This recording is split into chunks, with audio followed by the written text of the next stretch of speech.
Assalamualaikum warahmatullahi wabarakatuh. Nabi Muhammad SAW merupakan salah satu nabi yang dikaruniai beberapa mukjizat dari Allah Subhanahu wa Ta'ala. Salah satu mukjizat yang dikaruniakan kepadanya adalah membelah bulan menjadi dua, sebagaimana dikisahkan Anas bin Malik radhiyallahu ta'ala anhu. Sesungguhnya ahli Mekkah pernah meminta kepada Rasulullah SAW supaya memperlihatkan satu tanda bukti kepada mereka. Kemudian beliau memperlihatkan bulan yang terbelah dua hingga gunung Hira dapat mereka lihat di antara kedua belahannya. Hadis riwayat Bukhari dan Muslim.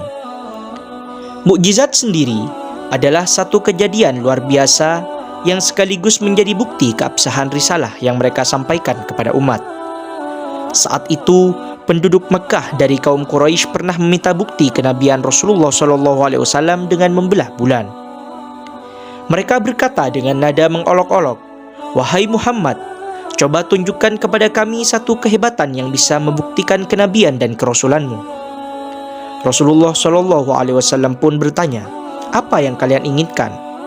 Mereka menjawab, "Coba belahlah bulan itu." Rasulullah SAW tidak langsung menanggapi permintaan penduduk Mekah yang masih menolak dakwah beliau.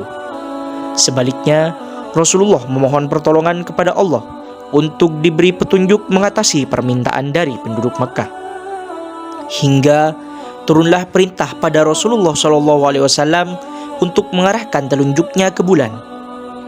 Rasulullah SAW pun melakukannya, dan bulan seketika terbelah menjadi dua dan kemudian kembali menyatu. Orang-orang musyrik yang menyaksikan peristiwa tersebut secara langsung tetap mengelak. Mereka justru berujar, "Wahai Muhammad, kamu benar-benar telah menyihir kami." Para penduduk Mekah itu pun sepakat untuk menemui orang-orang yang baru pulang dari perjalanan. Pasalnya, mereka membutuhkan bukti dari saksi mata kejadian tersebut yang berada di wilayah lain.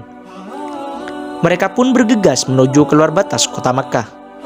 Tibalah rombongan pertama yang melewati penduduk Mekah dari luar kota. Mereka bertanya, "Apakah kalian melihat sesuatu yang aneh dengan bulan dalam perjalanan kalian?" Rombongan itu pun menjawab, "Ya. Pada suatu malam lalu kami melihat bulan terbelah menjadi dua dan saling menjauh satu sama lain, kemudian keduanya bersatu kembali."